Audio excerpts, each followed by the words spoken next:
I like to generally do a broad overview, not necessarily about the details, but what is the broad context that is attempting to be represented in the Parsha.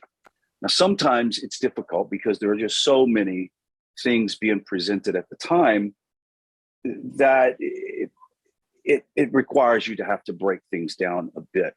So we're moving obviously into the Reim, new portion. And as I reflected over the portion, we most definitely sort of see a theme that sort of comes to the top. And so we're going to approach that. I won't take too long, and then we're going to break out into a discussion of the text, either additional things that you want to talk about or questions, or it can be anything.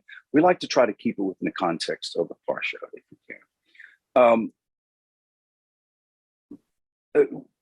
We commence the reading of the book of Devarim, the last of the 5 books of Moses on Shabbos, preceding the fast of Tisha B'Av, which is obviously coming up here tomorrow. Sunday, and commemorating the destruction of the temple. Tisha B'Av is called Teshuvah, that is repentance. It's basically setting us on a course for the season of Teshuvah during the months of Av, and especially Elul. Now, in preparation of the coming new year, and the days of Av are also included within this period. Now, our study of Devarim will continue for the whole of this period until we conclude the annual cycle of the Torah reading at the end of the festival of Sukkot and Simchas Torah. So what I'd like to do in general is speak of the overview, basically this idea, the keys to repentance, reflection, preparation, and guardianship, not necessarily in those orders, in that order, but reflection, preparation, and guardianship are the keys to repentance. The theme of Devarim is appropriate for this period of time. The book of Deuteronomy is the Torah's mouth, basically summarizing all that has gone on before in the main body of the Torah. Devarim calls on the inner ear of the soul of Israel, is integrally connected with one of the 12 tribes and one of the 12 basic human faculties. The Sefer Yetzirah speaks of these. Now, each of the 12 months of the year are integrally connected, as I said, with the 12 tribes. The month of Av corresponds to the tribe of Shimon, and the faculty of hearing, Genesis 29:33, says it is significant for the phrase of Shema Yisrael, to hear, O Israel. This occurs in 4 key passages in the book of Deuteronomy. Now, this message is that we must hear the words of the wise, Proverbs 22:17. It says, these are the words which Moses spoke. The Deuteronomy 1:1 says, Sof Davar, the last word after everything has been heard, fear God. So we find in the opening verses of this Parsha, which we started last night, that Moses began the concluding discourse of his career in the 40th year, in the 11th month of the first of the month. This was the first day of the month of Shevat, or January, February, 37 days before Moses ascended to Mount Nebo to gaze over the land of Israel and to leave this world eventually on the 7th of Adar. Each of the 6 winter months is thematically connected with the corresponding summer month, which just as Shevat, or the 5th of the winter month, it is the 11th month of the year, from Nisan to the month of Av, and the 5th of the summer months, which is 11 months after the year counting of Tishri. The months of Shevat and Av are particularly marked with deeper understanding in the Torah. And this is therefore fitting that Moses would conclude the discourse delivered in the month of Savat and the focus of our Torah study during the month of Av. The discourse is concluding this idea that the covenant which was struck between God and Israel in the plains of Moab, just as he had struck a covenant between God and Israel at Sinai 40 years earlier. At the end of 40 years wandering in the wilderness, Moses was now the undisputed leader of Israel, the rebellious generation of Exodus. They had all died in the wilderness and replaced by a new generation that stood before him now, poised to enter the land of Canaan with Joshua. And this obviously comes after the golden calf, the sin of the 12 spies, the rebellion Korah, the sin of Baal Peor, etc. And been overcome. And now they're part of history. It's the past. Devarim, Moses begins again and returns to the history in order to draw out this lesson of the future. So with that being said, and with the idea of tshuva, the Teshuvah Av, the idea of tshuva before Yom Kippur, the High Holy Days in the near future, the first thing that's required is reflection. And reflection meaning going back and looking at the pitfalls and curves in the journey of life to re-examine how things should be done. Notice, and we've said this many times before, that Moses didn't list out the history of the Jewish people during this time as grievances. He didn't list them out as sins per se.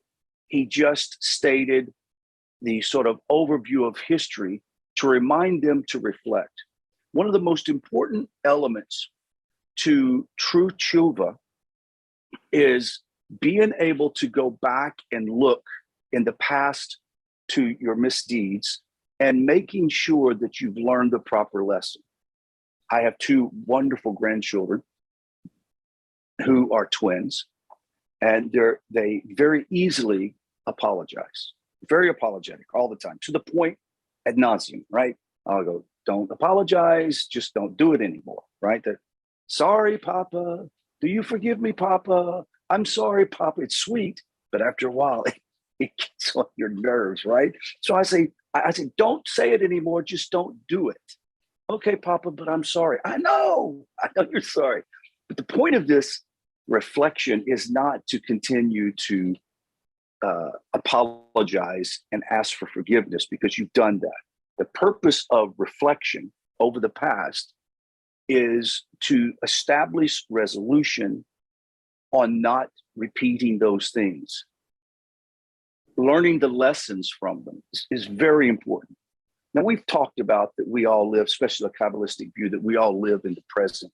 The past is not the past. The future is not the future. It all exists in one space, though it may be different dimensions. They're existing at the same time. So going back, we talk about don't cry over spilt milk. We're not talking about that. We're talking about what we used to call in the military, and I know in some business and corporate environment, after action review. I think that Rabbi Avner being in his field, that after a surgery, I'm sure that there was some sort of after action review of like what was done and how could it have been done better, et cetera, et cetera. So it's consider this review of life and after action. Part of pure tshuva is when one takes time to meditate about their past mistakes and how they've learned from them and how they will end up correcting them in the future. The next is this idea of guardianship, which we see established in the first part of the text, in which Moshe says that they had developed leaders. And Steve brought it up so well last night that you almost see this conflict within Moshe. He knows he's leaving. He knows he has to leave the whole nation in the hands of other people. And he has Joshua that's getting ready to step up. And now the leaders of Israel have to be selected.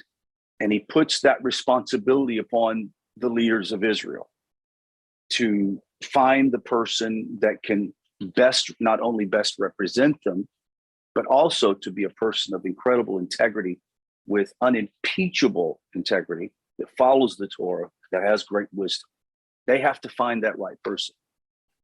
And as non-Jews and even Jews who would watch this, we've heard this term of choose a rabbi, choose a teacher. It is important part of tshuva to make sure you have attached yourself to the right oversight, or the right, as I said, guardianship. It is important for us to connect ourselves with sound Torah teaching, with proper rabbis who know the text, who have integrity themselves and actually live by those values of the Torah. One of the things that can be disappointing for us all is to sometimes look at a particular rabbi or someone that represents Torah and find out that their life does not actually match up to those values. It's very disappointing. And Baruch Hashem, we have fantastic rabbis, Rabbi Avner, Rabbi Wolbe, both brothers Wolbe, Rabbi Cohen in the past, Rabbi Weissman, fantastic rabbis, a great character, full of compassion for people, and is not afraid to give you proper direction and correction. It's much appreciated.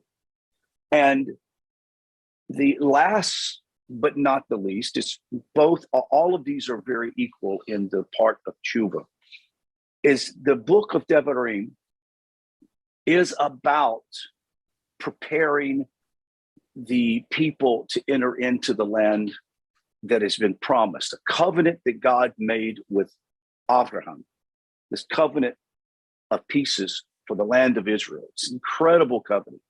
I know that a lot of people, and we've come from Christianity, they think the covenant is about being God's special people, and they don't realize the covenant is about the land that God is going to get Abraham, because he has a special relationship with God, and so does the people, the descendants of Abraham. But it's about the land of Israel. Now, preparation.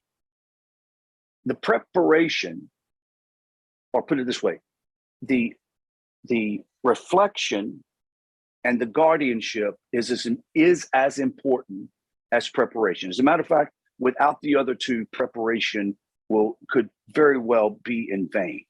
Now, the preparation for the children of Israel was to gird themselves, was to become comfortable with their leadership, was to begin to put trust in Joshua, was to be able to understand that the leaders within their community, they knew them intimately well, highly respected people. So they had to put their trust in their leadership, because who would want to foray into a new environment, a whole new place where you don't have the cloud by day and the fire by night and the manna from heaven? You're out there having to carve out your existence on your own, learning to survive by the sweat of your brow. And if you don't have proper guardianship, and if you haven't done the proper preparation, you're going to go into this blind and fail. As a what do you call it, antidote to this story, to this text in closing, reminded of the people who traveled west especially during the early 1800s. Land was given for free to anybody that would go out and tough the wild and tame the land. And many immigrants from Europe didn't even know how to speak English, came here to attempt to settle the land. And even Texas itself has different enclaves that are from Polish or Ukrainian, German.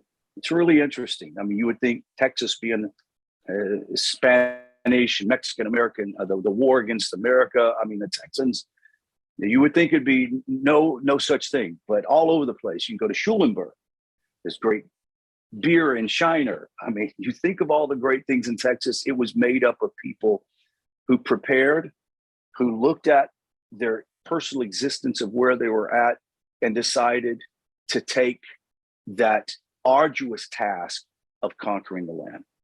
Now, what is our arduous task as postmodern Noahides at this moment? Our arduous task is to maintain the level of tshuva that will bring us more Torah wisdom, that will help us to affect the world that we live in and actually transform the world that we live in. And it takes a lot of dedication to do that. It takes a lot of preparation. Every week, you guys show up for class and you study. You even study extracurricularly during the week of other texts. You study Hebrew to learn to speak the language. You are doing all the right things to inherit the very promise that God has given the nations. And that is to one day be a part of redemption. That one day we will be able to speak one single language with the Jewish people. And we will have one single wisdom. And we will have one single king. And we'll have a temple. And the Shekinah of God will dwell in all of the nations. We're going to inherit that because we've understood the idea of reflection, preparation, and guardianship in our tshuva.